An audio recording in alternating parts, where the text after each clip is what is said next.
Ya, halo, selamat malam sahabat keluarga semuanya. Apa kabarnya hari ini? Hari ini hari Selasa 15 September 2020.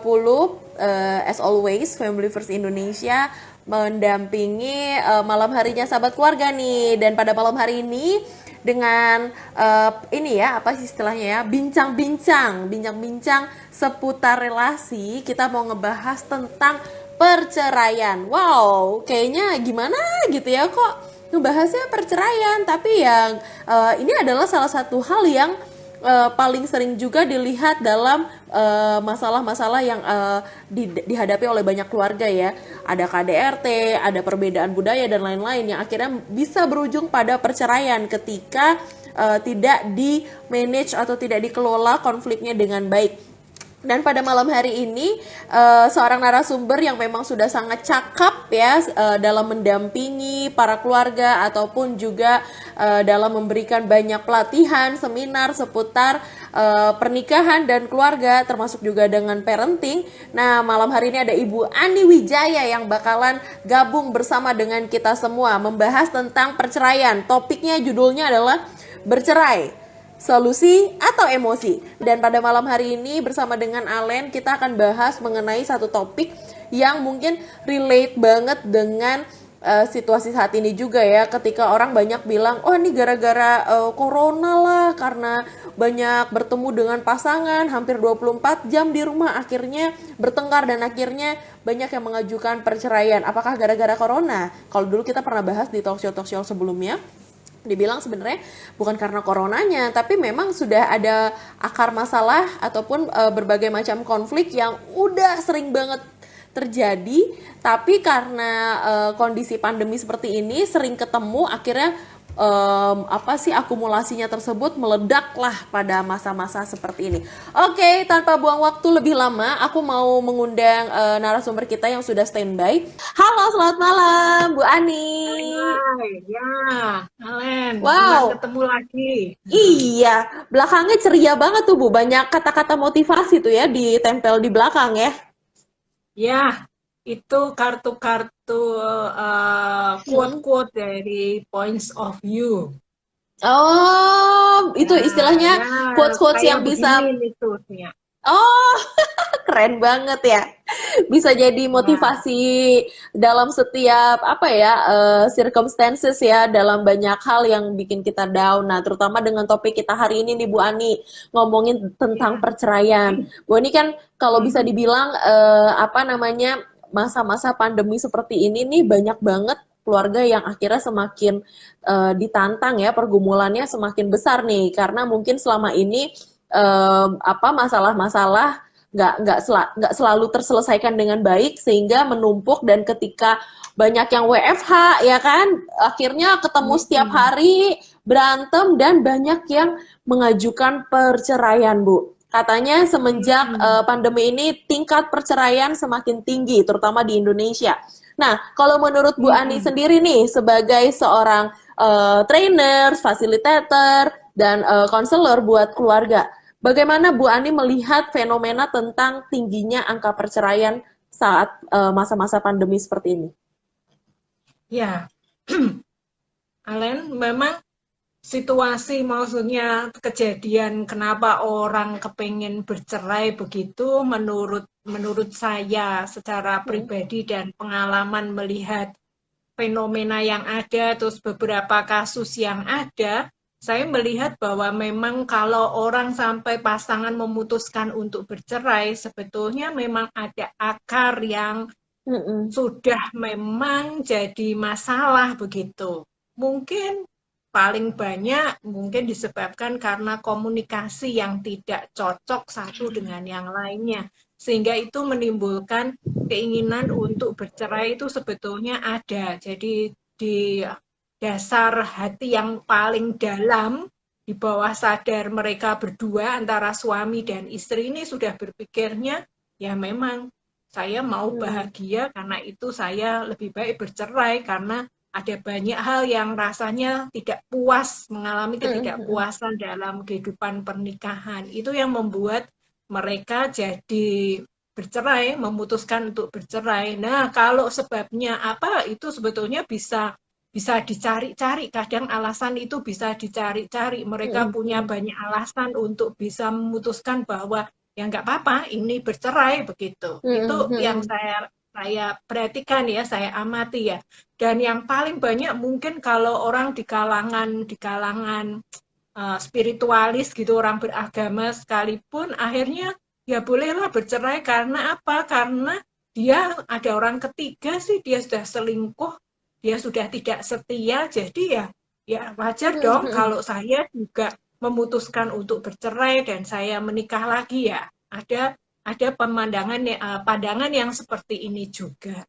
Jadi Gitu. sebetulnya kalau orang kenapa kok akhirnya orang memutuskan untuk bercerai itu perjalanannya itu panjang sebetulnya Panjang. ya menurut saya ya. Heeh. Iya, Jadi iya, iya. makanya kalau saran saya itu lebih baik dari masih kecil begitu, ayo kita cari pertolongan, ayo kita sama-sama maksudnya mencari solusinya. Jangan biarkan bahwa ini akhirnya jadi kayak semacam bola es yang terus menggelinding terus Heeh. menerus gitu jadi Semakin membesar besar. begitu, Iya. jadi gunung es yang Iya, meledak iya. di suatu hari begitu ya. Berarti Itu memang benar ya aja. Bu, bahwa istilahnya tingkat perceraian yang semakin meninggi ya, meningkat terutama di masa-masa pandemi seperti ini yang kayak tadi Bu Ani bilang bahwa itu bukan bukan baru, tapi itu perjalanan panjang ya sahabat keluarga. Jadi mungkin ada masalah sepele yang apa berlarut-larut tidak segera diselesaikan karena ditunda atau karena menghindari masalah, jadinya masalahnya malah nggak selesai. Nah, sehingga ketika Mm-mm. masa-masa seperti ini ada tuntutan dari pekerjaan, ada tuntutan menjadi orang tua yang bisa mendampingi anak belajar di rumah dan lain-lain, itu akhirnya meledak lah kalau istilahnya Bu Ani tadi bisa seperti apa namanya bola salju ya yang semakin Mm-mm. menggelinding semakin gede. Nah, ini bahaya banget. Nah, Bu Ani kalau misalnya ngomongin tentang faktor tadi kan Bu Ani sempat nyebut tentang salah satunya komunikasi ya Bu ya, Mm-mm. Iya, penyebabnya iya. perceraian. Ada nggak sih Bu faktor-faktor lain selain komunikasi yang bisa menjadi trigger seseorang akhirnya memutuskan untuk mengajukan perceraian? Ya, kalau akhir-akhir ini saya Hmm. melihat bahwa faktor ekonomi sangat besar pengaruhnya untuk orang bisa memutuskan untuk bercerai. Sangkanya kalau mereka bercerai, maka mereka akan lebih ekonominya lebih bagus begitu. Padahal belum Hmm. tentu juga gitu ya. Apalagi kalau biasanya itu yang mencari nafkah itu dua orang. Nah, sekarang kalau bercerai kan berarti sendiri-sendiri. Sendiri. Ya, itu penurunan, pasti ada Hmm. penurunan income juga. Itu Hmm. antara lain karena itu. Bisa juga karena mungkin juga karena dia punya ya bosen aja, sekedar bosan. Hmm.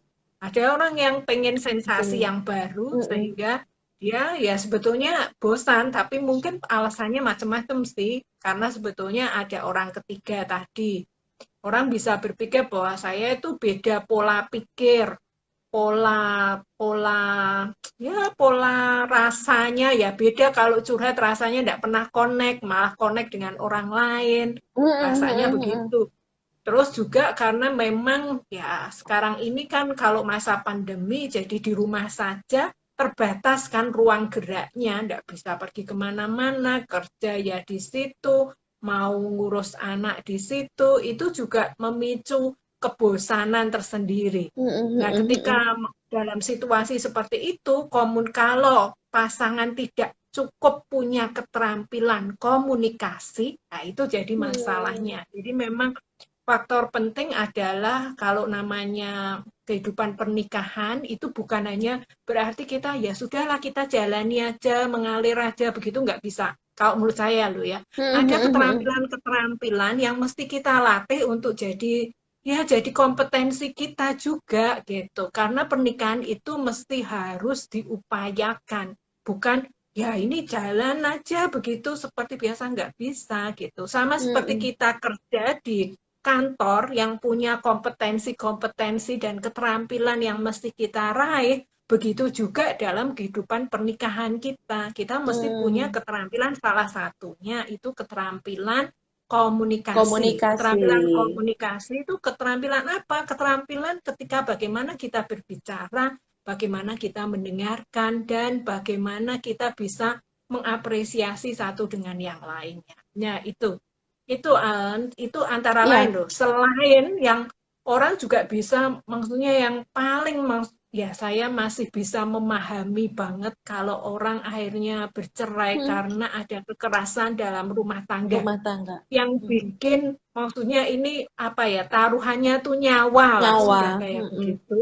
Nah, Betul. itu orang bisa, tapi berapa banyak yang benar-benar mengalami kekerasan dalam rumah tangga, itu yang saya belum tahu, belum dapat apa hasil Data, dari statistik gitu penelitian ya. datanya Iya, iya, kayak iya, iya. gitu.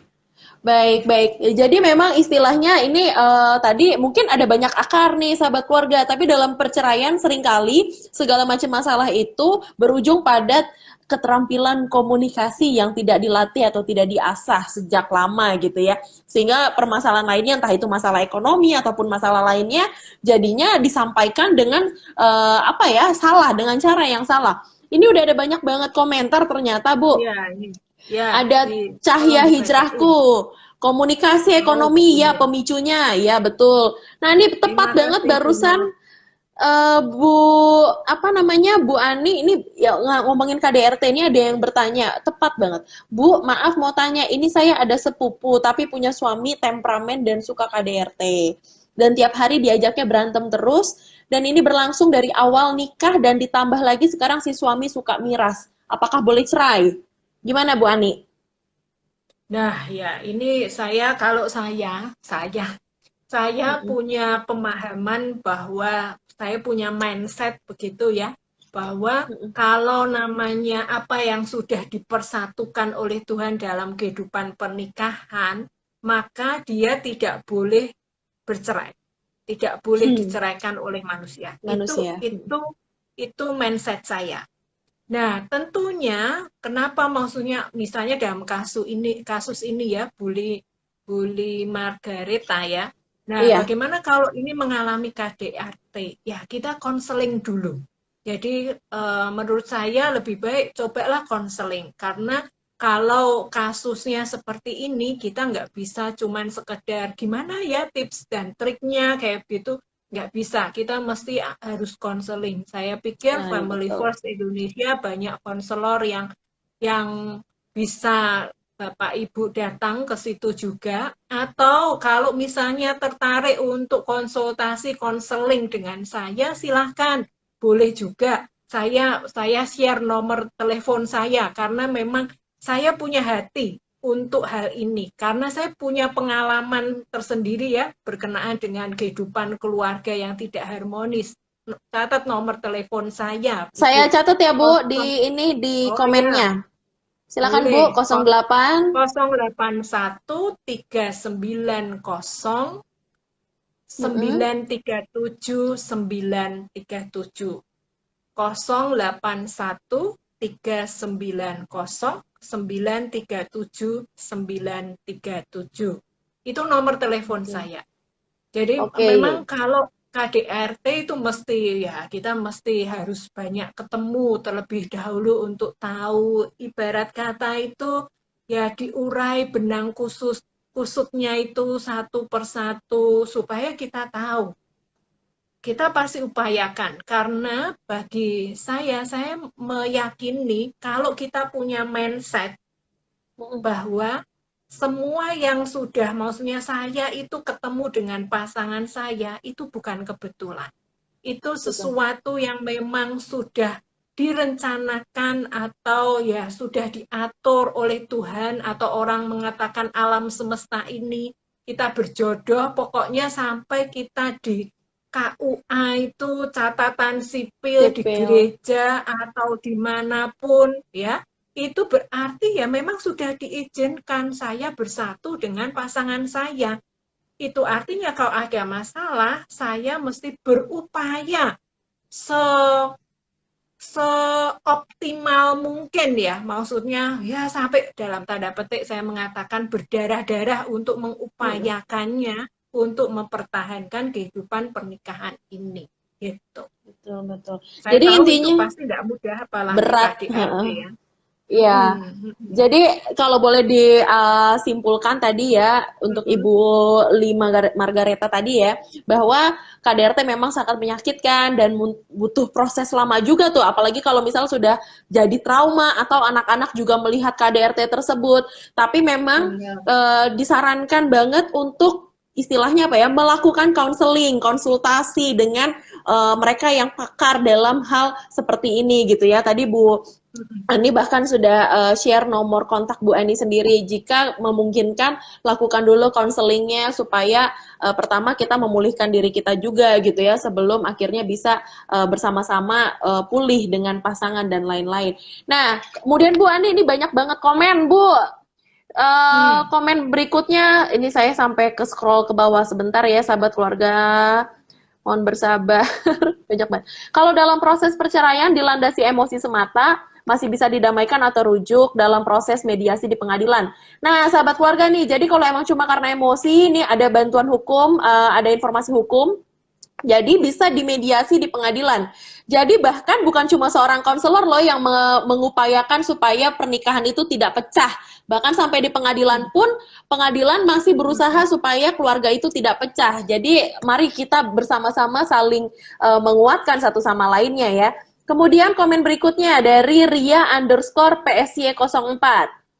Memang betul Bu, perempuan harus punya keterampilan berkomunikasi karena laki sikapnya lebih banyak cuek dan gak mau tahu ya Bu. Gimana Bu Ani? Benar gak laki-laki lebih cuek dan gak mau tahu? Silakan Bu Ani. Ya, tidak semuanya ya. Ada banyak laki-laki juga pandai berkomunikasi. Intinya adalah sebetulnya masing-masing, baik itu laki-laki maupun perempuan, itu ya mesti kita sama-sama belajar untuk berkomunikasi satu dengan yang lain. Memang dalam hal ini kan tidak ada sekolah ya, sekolah untuk pernikahan, sekolah untuk menjadi orang tua, itu nggak ada. Nah, cuman kita bisa mengerti sebetulnya kalau kita ini sebagai pasangan suami istri, kita mau jadi orang tua yang bijak, yang tepat untuk anak kita, kekompakan antara suami istri itu sangat penting. Untuk membangun karakter anak kita, kita butuh kekompakan antara suami dan istri. Nah, bagaimana caranya kita menjaga atau belajar untuk kita bisa kompak antara suami dan istri? Yaitu belajar. Caranya ya bisa dengan baca buku tentang pernikahan, mengikuti seperti ini, mengikuti Zoom kayak begitu ya, itu bisa. Atau kalau mau ikutilah IG saya, nanti ada Nah, apa training-training, workshop. Nah, saya biasa menggunakan dengan tools points of view. Nah, itu bisa, maksudnya bisa menolong kita ya menemukan sendiri. Kenapa saya suka sekali dengan tools ini ya? Karena kan bentuknya foto, bentuknya gambar. Jadi ini membuat orang itu gampang banget untuk cerita. Contoh, ini gambar favorit saya. Padahal ini saya acak aja ya, ngambilnya itu spontan gitu. Ini salah satunya ini. Ini gambar yang saya suka. Gambar apa ini, Alan? burung ya. Lihat. Burung, Ya, ada burung. 2 ekor burung saling Ya, beri makan ya Bu ya? Apa berkasih-kasihan ya, tuh? ya, ya, ya, boleh aja. Boleh kamu menafsirkannya apa saja, boleh kok. Ya, burung ini. Kalau misalnya ini kalau dibilang apa yang spontan aja ya, yang terlintas di benakmu itu ketika melihat foto ini, gambar ini, itu apa yang muncul? Perasaan apa atau ingatan apa yang berkenaan dengan kehidupan pernikahan misalnya? Itu apa yang terlintas secara spontan, Alan, Itu dari gambar ini? aku ngelihatnya itu saling berkasih-kasihan sih Bu.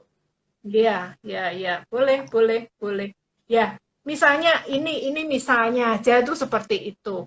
Nah, kalau orang diminta untuk cerita nih tentang gambar ini, jadi kadang-kala kan kalau orang datang ke konseling, itu kan kadang juga bingung karena saking banyaknya masalah, tidak tahu yang mesti kemana dia, bagaimana mulai ceritanya. Nah, gambar ini men-trigger dia untuk dia bisa bercerita tentang Hmm. sesuatu yang lain.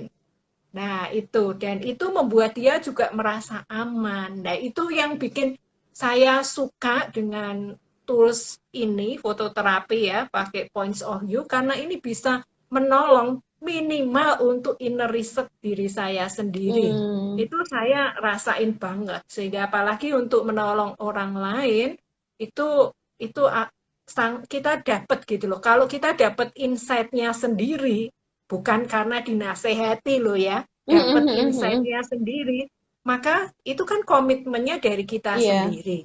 Itu akan jauh lebih baik untuk kita bisa pas melakukannya begitu.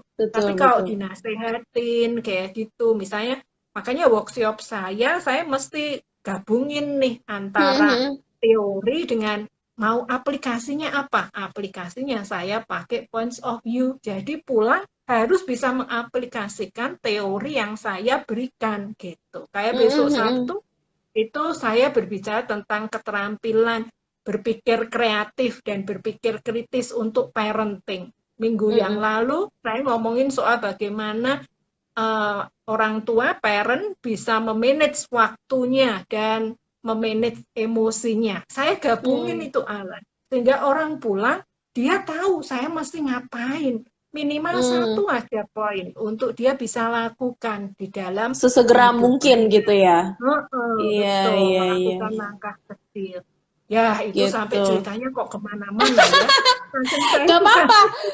Berarti sebenarnya ini untuk Ibu Ria underscore PSY 04 bahwa yang perlu berlatih komunikasi bukan cuma perempuan tapi juga laki-laki. Artinya setiap orang Betul. butuh komunikasi dan banyak hal yang Mm-mm. mungkin nggak bisa kita sampaikan secara langsung, secara runut gitu ya. Tadi makanya Bu Ani bilang tadi ada yang di triggernya dengan gambar atau apa gitu ya. Tapi intinya lebih mengenali dulu apa sih yang sedang kita rasakan betul-betul dan menyampaikannya. Oke, lanjut Bu, Mm-mm. masih banyak nih. Mm-mm. Rekomen buku-buku pernikahan. Untuk buku pernikahan di Family First Indonesia ada buku Maximum Marriage. Kalau mau sila Ya. itu bahasa Indonesia, bisa kontak ke Family First Indonesia juga melalui DM. Nah, Hmm. selanjutnya sebentar aku lihat lagi Soal ke buku, bawah. sorry, saya mau Oke, oke, oke. informasi juga buku. Silakan Bu. Buku saya punya, maksudnya saya menulis buku, Ah, tuh Bu Ani, judulnya bukunya Bu Ani. Together Forever. Tapi Azik. biasanya buku ini saya berikan ketika kita adain workshop kayak begitu untuk couple memang. Jadi itu saya masukkan di situ sebagai bahan bacaannya. Jadi memang Masuk tidak dalam kurikulum dijual ya. bebas, ya begitu. Karena itu Oh. ada begini. Ini contohnya kurikulumnya seperti ini nih. Oh, ya ya ya Jadi ya ini ya. kalau saya menyebutnya pohon together forever. Pohon Oke. together forever. Saya terangin ya, supaya kita bisa, ya menurut saya lebih baik mencegah lah daripada Hmm, mengobati. Karena kalau betul. sudah mau bercerai, aduh itu melelahkan sekali dan sulit rumit. Nah, lebih baik Hmm, mencegah. Nah, mencegahnya dengan apa? Ini mesti harus diingat bahwa ini saya analogikan akar. Akar itu seperti mindset. Mindset hmm, yang mesti kita punya. Nah, karena bentuknya akar ya. Kalau akarnya dalam, maka pohonnya itu akan menjadi besar dan berbuah lebat. Nah, akar hmm. itu ada dua hal mindset yang harus dipunyai. Yang pertama, tadi saya sudah sebutin bahwa perjumpaan antara saya dengan pasangan saya bukan karena kehendak pribadi, melainkan juga ada unsur Campur ilahi. tangan Nah, Tuhan itu ya. campur tangan Tuhan. Itu mindset yang pertama yang harus ditanamkan. Sehingga kalau mau bercerai itu mikir, loh saya meyakini kok saya sudah punya komitmen bahwa ini juga karena Tuhan yang Hmm, mempertemukan. Ini karena jawaban doa saya. Nah, itu yang pertama. Yang kedua ada mindset bahwa memang laki dan perempuan itu beda. Tadi kan Ibu tadi mengatakan ya memang laki-laki gitu, ya memang beda gitu. Secara fisik itu beda. Selain itu, secara manusiawi ya memang tipe karakter, temperamen, Mm-mm. personalitinya memang berbeda. Beda. Punya hobi yang berbeda. Mm-mm. Dari keluarga asal yang berbeda. Budayanya jadi jelas berbeda. Nah, kita tahu, tapi perbedaan itu bukan untuk kita pertentangkan, tapi justru yang berbeda itu untuk bersatu menjadi Iya, ya. maksimum marriage itu Marriage, bukunya iya. Family First itu ya. Nah, itu bagus, itu buku bagus yang bisa dibeli. Nah, kemudian setelah akarnya ini kuat, itu mindsetnya, ada 4 keterampilan. Makanya saya sebut together itu 2 hal yang menjadi dasar untuk Oh, menjadi bersama. Gitu. forever. Nah, bagaimana untuk forever? Itu ada Ah, empat keterampilan, Alan. Empat oke. keterampilannya apa? Itu dianalogikan batang. Batang ini adalah keterampilan komunikasi. Bagaimana kita berbicara, bagaimana kita mendengar satu dengan yang lain. Kemudian setelah batangnya, ini ranting-rantingnya. Ranting-rantingnya kan banyak kan? Itu saya menyebutnya itu keterampilan manajemen keluarga. Keterampilan manajemen keluarga karena banyak, makanya ini ada unsur bagaimana ngelola keuangan, bagaimana Hmm. parentingnya, bagaimana masa depan pensiun, bagaimana mengatur kehidupan rumah tangga. Nah, itu perlu di-manage. Nah, Mm-mm. keterampilan manajemen untuk keluarga itu penting, perlu dilakukan. Nah, setelah batang, ini ada daun-daunnya. Daun-daunnya kan banyak banget. Nah, keterampilan apa itu? Seperti daun, daun itu kan akhirnya menguning dari hijau, kuning, kemudian dia jatuh kan, lepas. Nah, sama Mm-mm. seperti dengan dalam kehidupan pernikahan, kita butuh keterampilan mengampuni, keterampilan memaafkan, keterampilan mengampuni. Sehingga kalau ada masalah yang sakitnya tuh loh di sini gitu. Nah, kita bisa bisa mengampuni gitu. Nah, terakhir Oke. ada buah. Buah ini adalah keterampilan intimasi. Jadi intimasinya, terutama saya mengatakan intimasi macam-macam ya, tapi lebih saya juga menekankan bahwa intimasi seksual. Jadi mau Hmm. kapanpun kehidupan pernikahan kita tetap mesra, tetap romantis satu dengan yang lain. Nah, jangan dibayangkan kayak Alan yang masih muda gitu ya, kok pacaran romantis tuh pegangan tangan terus gitu sama pasangannya. Bukan berarti seperti itu. Romantis itu tahu apa yang pasangan tuh inginkan. Tahu kebutuhan pasangannya itu romantis. Nah, ini keterampilan ini untuk menjadi together forever. Jadi, kenapa saya lebih cenderung berbicara tentang together forever ketimbang bercerai, karena saya merasa bahwa bercerai itu dampaknya sangat negatif. Betul. Masalahnya, saya adalah produk anak dari korban perceraian. Nah, itu saya tahu persis apa artinya perceraian dari kedua Hmm. orang tua saya. Kenapa? Itulah sebabnya kenapa saya sampai pokoknya gimana ya untuk supaya kehidupan rumah tangga ini bisa langgeng, bisa baik. Masalah sih tetap ada, tapi tough untuk bisa mengelola persoalan. Akhirnya Ya, muncul together forever. forever. Itu. Wow, Itu luar karena biasa saya tahu banget. bahwa tidak gampang gitu loh untuk ketika saya produk orang dari orang tua yang bercerai. Ini saya ngomong akibat perceraian begitu ya, bukan saya lihat dari buku-buku, buku-buku Mhm. banyak, tapi pengalaman saya pribadi, Mhm. di mana saya merasa bahwa saya trauma, saya tidak pernah berpikir untuk tidak menikah, saya benci Mhm. laki-laki, sempat berpikir untuk bunuh diri. Nah, itu saya alami gitu di waktu saya masih remaja. Dan karena itulah makanya saya betul-betul belajar, mau belajar untuk bagaimana sih membangun kehidupan pernikahan itu seperti apa. Karena saya tidak punya contohnya. Gitu. Betul. Itu kira-kira. Bu, pengalaman sebenarnya kan Hmm. waktu kita udah habis, tapi karena ini sangat dalam, boleh nggak kita lanjutin, Bu? Oh, oke, oke. Boleh ya, Boleh, kita boleh. lanjut. Ya. Nah, aku Oh, sebelumnya makasih banget sama Bu Ani. Bu Ani mau share tentang pengalaman pribadi dan aku ingin menggali lebih dalam dikit aja, Bu. Mungkin bisa jadi hmm, pelajaran buat kami semua nih ya. Tadi kan Bu Ani bilang bahwa Bu Ani sendiri adalah apa ya? Kalau tadi istilahnya Bu Ani produk gitu kan, produk dari orang tua hmm, yang bercerai.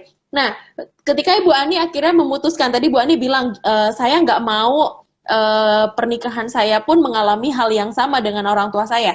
Nah, apa sih hmm, Bu caranya memutus mata rantai itu bahwa orang tua kita mungkin bercerai, mengalami KDRT dan lain-lain. Tapi ketika kita mengarungi rumah tangga yang baru, bagaimana kita membuat rumah tangga kita kokoh dalam segala masalah pun bisa kita hadapi hmm. dengan kuat, gimana Bu? Ya, itu memang perlu kesadaran ya. Kita perlu kesadaran dan komitmen pada diri kita sendiri bahwa keharmonisan pernikahan itu bukan tanggung jawab pasangan kita, tapi itu juga tanggung jawab pribadi saya. Nah, Betul. ini penting yang mesti kita sadari. Jikalau ada yang mendengarkan di sini yang ikut join juga pernah mengalami pengalaman seperti saya, ya Mm-mm. jangan berpikir bahwa ya orang tuaku dulu juga bercerai. Jadi kalau aku memutuskan bercerai, ya nggak apa-apa karena itu kan menurut penelitian juga seperti itu. Dalam ilmu genogram itu juga ada kan nanti dari generasi keberapa kok ternyata itu berulang seperti itu Betul. kan. Nah, tapi kalau saya meyakini bahwa hidup itu pilihan.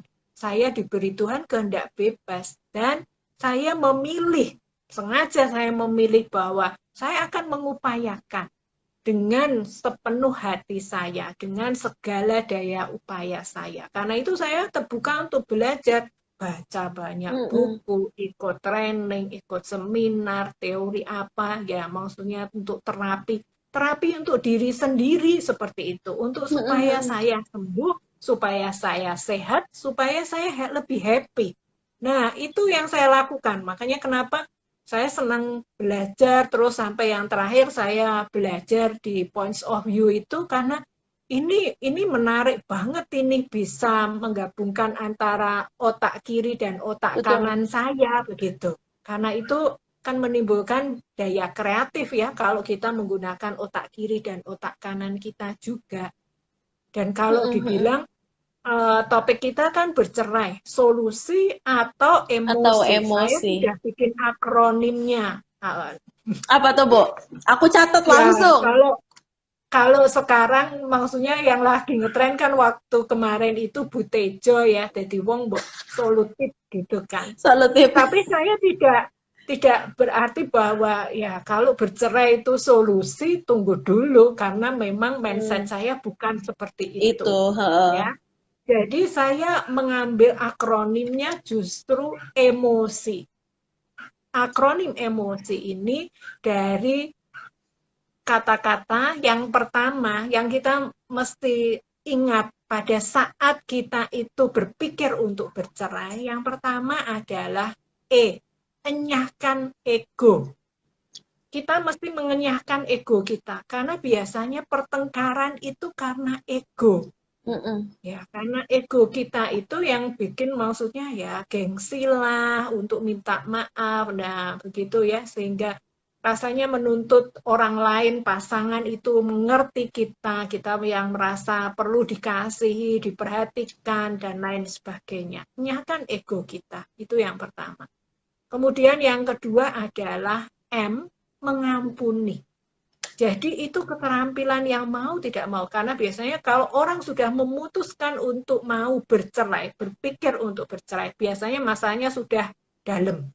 Hmm. Masanya itu sudah kusut, kayak benang ruwet pokoknya.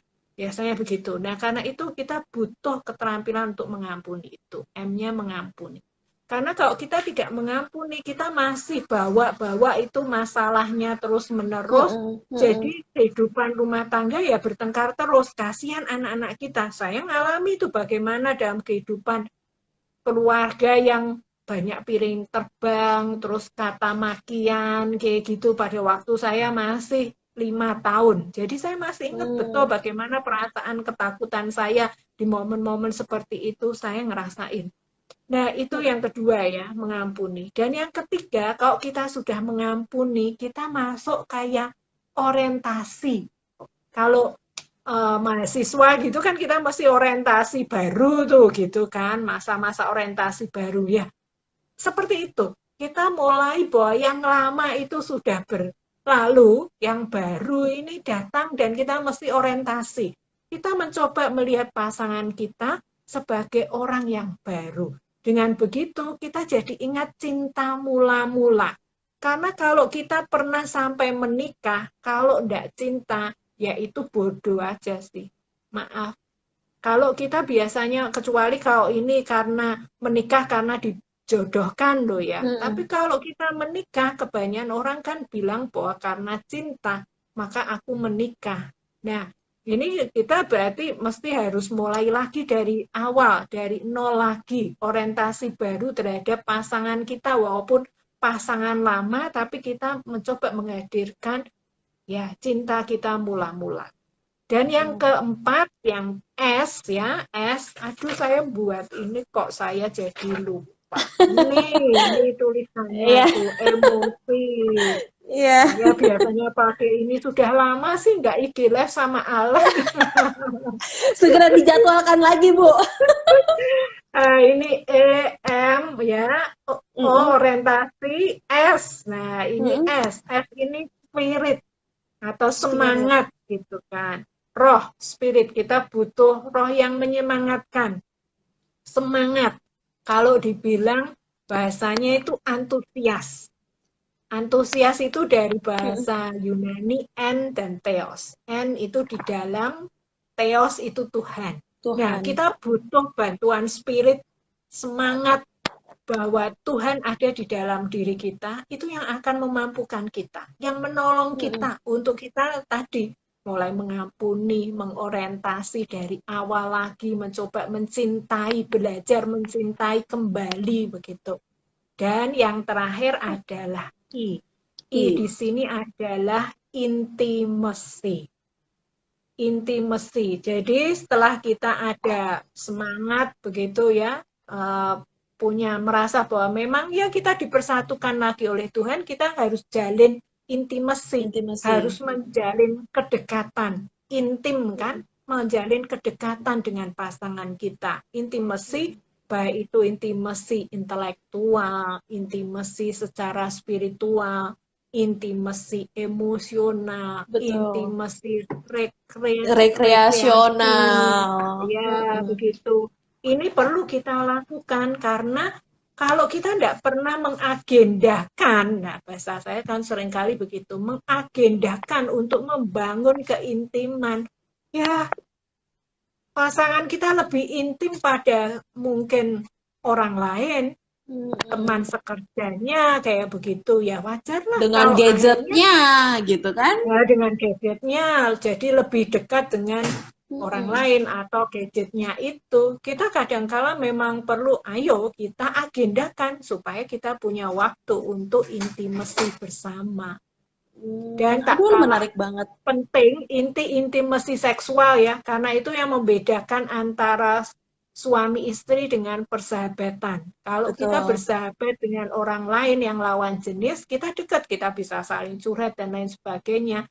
Tapi yang tidak bisa kita lakukan hanya di bagian intimasi seksual saja. Dan itulah yang membuat, makanya keintiman yang buah itu saya sebutkan itu adalah intimasinya lebih, bahwa intimasi seksualnya tetap berbuah. Sekalipun sudah usia pernikahannya itu sudah ya 50 tahun. Tetap mesra gitu. Bukan hanya sekedar maksudnya kayak kakak beradik, enggak cuman sekedar itu gitu. Iya. Itu wah, ini kayaknya aku mesti ikut workshopnya Bu Ani nih.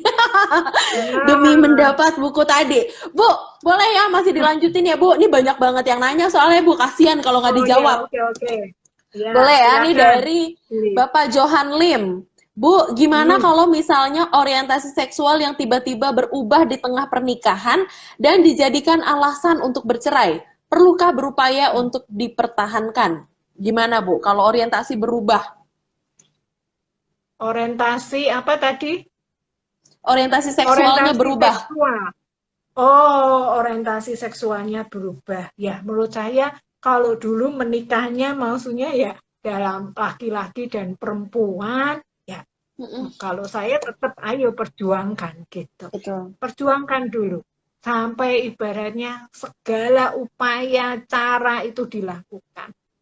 Baru ketika memang benar-benar ya sudah nggak bisa, mungkin itu persoalan lain ya.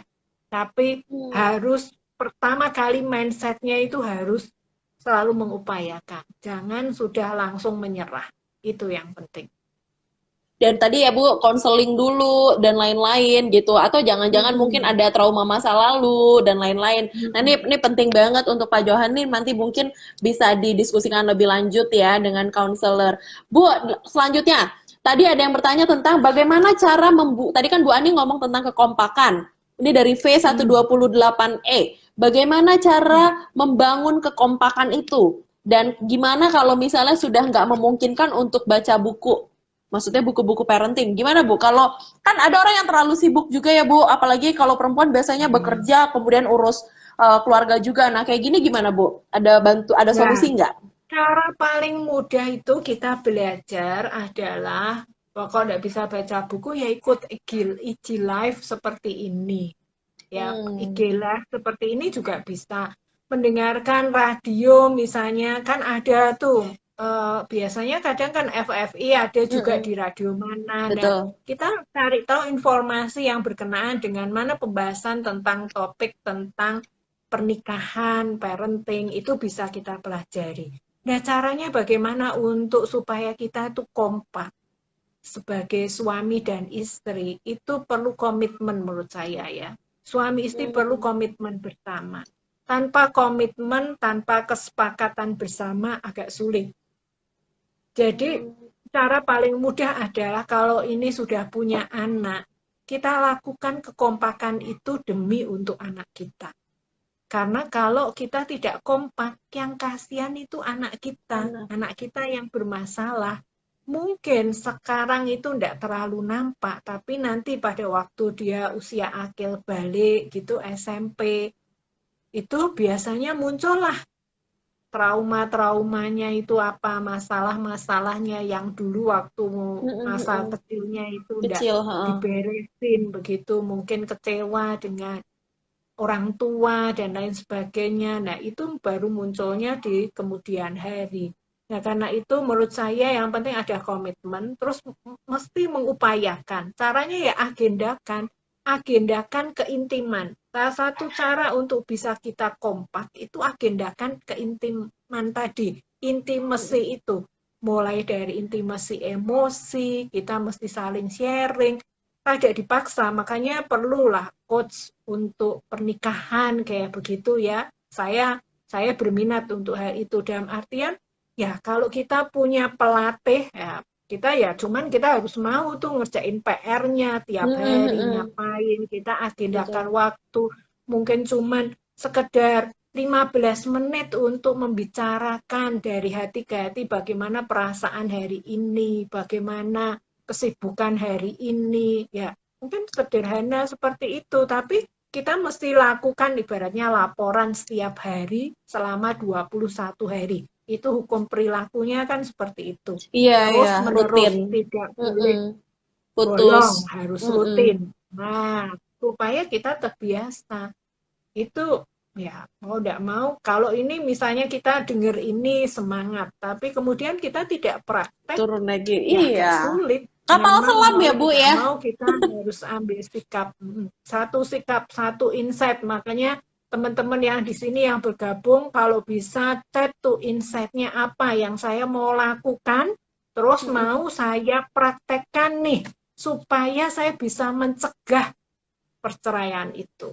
Ya, Iya, satu iya, hal iya. aja, hal kecil mungkin insight-nya dan apa yang saya mau lakukan berkenaan dengan pasangan saya. Nah, itu akan menolong sehingga Betul. teman-teman di sini itu tidak mubazir nonton video, Mm-mm. bukan video ya, nonton IG-nya kita ini, tapi benar-benar ya saya mau lakukan karena ya tidak ada yang kebetulan, saya meyakini begitu. Contoh misalnya, kadangkala saya nggak tahu jadwal ada IG live-nya, tahu-tahu saya pas buka IG dan ada yang sedang siaran langsung. Saya pas memang senggang mungkin gitu, saya kemudian melihatnya. Nonton, Nah, heeh. menurut saya itu enggak kebetulan gitu. Karena itu Betul. kalau bagi saya mendorong teman-teman yang melihat ini ambil satu insight aja dan buatlah insight ini menjadi tindakan konkret untuk saya melakukannya dalam 24 jam ke depan tuh saya mau ngapain.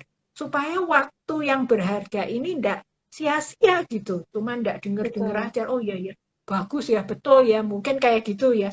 Saya nanti tanya Alen dong, Alen ngambil Iya, apa satu insight-nya aja untuk mau siap, dipraktekin apa. siap. Jadi memang jangan sambil lalu nih sahabat keluarga. Jadi begitu dapat sesuatu yang baik, suatu pesan yang baik, pilih salah satu aja minimal untuk langsung dipraktekin selama 24 jam ke depan gitu. Misalnya tentang intimasi rekreasional, apa emosional, atau tadi ngomongin keterampilan komunikasi dan lain-lain, itu penting banget. Bu, dikit lagi deh Bu ya, boleh ya Bu ya? Iya, Masih iya. ini ternyata banyak banget yang bertanya. Oke, aku mau ini satu aja deh terakhir deh nih untuk sahabat keluarga, mohon maaf banget nanti kalau misal pertanyaan-pertanyaan di bawahnya nggak bisa dijawab sama kami. Tadi Bu Ani sudah memberikan nomor kontak juga, atau nanti kan Family First Indonesia akan mengupload live Instagram ini di postnya apa Family First Indonesia di IGTV. Nanti sahabat keluarga juga bisa meninggalkan komentar di situ sehingga nanti rekan-rekan kami dari Family First Indonesia juga bisa menjawab. Nah, kemudian ini kan banyak banget yang bertanya ternyata tentang KDRT nih, tentang kekerasan dalam rumah tangga. Nah, sekitar 2 minggu lagi nanti kita akan bahas juga tentang KDRT, tapi dalam dari segi hukum, dari mata hukum, apa namanya? Jadi jangan lupa untuk pantengin terus acara-acaranya Family First Indonesia ya. Nah, pertanyaan terakhir nih Bu, dari salah satu followers kita nih ya, dari Bapak Joyo Karyo. Apakah diizinkan jika dalam rumah tangga yang sudah damai dalam pertengkaran, jadi udah pernah bertengkar dan sudah damai, namun di kemudian hari dipermasalahkan lagi pertengkaran atau KDRT-nya sebagai alasan? Gimana Bu? Diungkit-ungkit lagi masalah pertengkarannya? Nah, ini terima kasih ya Pak Joyo sudah bergabung ini dari Lampung ini. Oh, tuh jauh Jadi ya. jauh ini. Jadi memang ini salah satu hal yang kita perlu sikapi ya. Kadang-kadang suami istri itu punya kebiasaan yang kurang oke, itu menulis atau menyimpan kesalahan-kesalahan. Terus kita Hmm, ungkit-ungkit lagi. Nah, ini merupakan hal yang tidak oke. Karena itu akan bisa merusak kehidupan pernikahan yang baik. Kalau itu sudah diselesaikan, maka jangan diungkit. Tapi kalau hmm, itu memang belum selesai, ya diungkit tidak apa-apa dengan cara yang benar dan bijak, dengan respon yang benar dan bijak, supaya benar-benar kita selesaikan persoalan itu. Nah, itulah sebabnya maka lebih baik kalau ada masalah, jangan tunda masalah itu, hmm. tapi lebih baik selesaikan hari itu juga sebelum matahari terbenam, istilahnya begitu Ya, ya. Maksudnya dalam hari itu juga kita selesaikan perasaan apa atau pikiran apa, ketidakcocokan apa, ketidaksesuaian apa, atau ada harapan karena sumber konflik. Kalau ingat waktu IG Live waktu dulu-dulu, saya kasih akronimnya Miss Beo itu. Waktu itu nggak sama Pak tahu Endi sama ya. oh Pak iya Endi. sama Pak Endi ya. Oh, nah itu salah satu sumber konfliknya kan expectation tuh. Jadi kalau Hmm, kita punya ekspektasi yang kita tidak pernah sampaikan, ya bagaimana pasangan kita tahu. Jadi kita mesti hmm, belajar untuk menyampaikannya juga sehingga betul. benar-benar hari itu juga konfliknya itu beres. Dengan begitu Hmm, ini menjaga supaya keharmonisan, kekompakan dalam kehidupan pernikahan itu bisa terjadi. Tapi kalau kita menyimpannya, ya sudahlah, enggak apa-apa, wong dia sudah baik, kita enggak usah membicarakan wong dia sudah baik.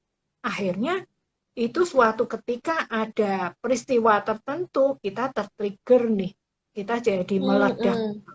Nah, itu tidak oke. Jadi lebih baik ya kita selesaikan selagi masih kecil. Baik. Jadi kalau bisa dibilang, aku lupa deh itu baca buku di mana ya Bu Ani. Katanya dibilang kalau pasangan suami istri itu sebaiknya sebelum tidur masalah udah kelar. Jadi jangan naik ke tempat tidur, jangan sama-sama tidur kalau masalahnya itu belum kelar. Jadi istilahnya sesegera mungkin kalau ada masalah diselesaikan. Kalau memang meyakini bahwa oh iya dia sudah berubah, tadi kalau dari akronim emosi tadi ya, mengampuni, berarti kita juga melupakan masa-masa kelam di belakang. Tapi selanjutnya ada orientasi, bagaimana kita melihat pasangan kita sebagai pribadi yang baru dengan cinta yang baru pula. Apa sih namanya? Seperti nge-recharge ya, seperti nge-recharge cinta kita seperti awal-awal dulu gitu ya. Jadi ya ini memang PR yang sangat besar, apalagi manusia suka sakit hati, baper ya kan, kemudian keungkit lagi gitu. Nah ini hal yang mesti dilatih keterampilannya, tadi Bu Ani berulang kali. Ibu Ani thank you banget, hampir 1 jam jadinya Bu, harusnya 30 menit, sekarang udah 52 menit. Tapi banyak banget insight, jadi bukan cuma satu, malah banyak Bu, catatanku seperti biasa banyak nih kalau udah Bu Ani ngomong, catatanku banyak. Jadi aku sedikit summarize. Bu Ani tadi memberikan akronim nih sahabat keluarga, emosi, E-nya enyahkan ego, M-nya mengampuni ya. Kemudian orientasi dalam arti kita melihat pasangan kita sebagai pribadi yang baru, atau mungkin kita ketika mengampuni diri kita melihat diri kita sebagai pribadi yang baru juga yang sudah renew gitu ya. Kemudian S, spirit atau semangat. Bagaimana kita membutuhkan Tuhan dalam roh Tuhan dalam diri kita untuk membangun keluarga yang intim tadi. Kemudian I-nya intimasi atau kedekatan. Kedekatan itu banyak ya, ada kedekatan finansial, spiritual, emosional, rekreasional, bahkan juga kedekatan secara seksual. Ini juga tidak boleh dilupakan gitu. Dan ternyata kata Bu Ani bisa kok diagendakan. Jadi rancanglah hal-hal yang mungkin bisa kita lakukan bersama secara berkualitas. Jadi bukan kuantitasnya tapi kualitasnya.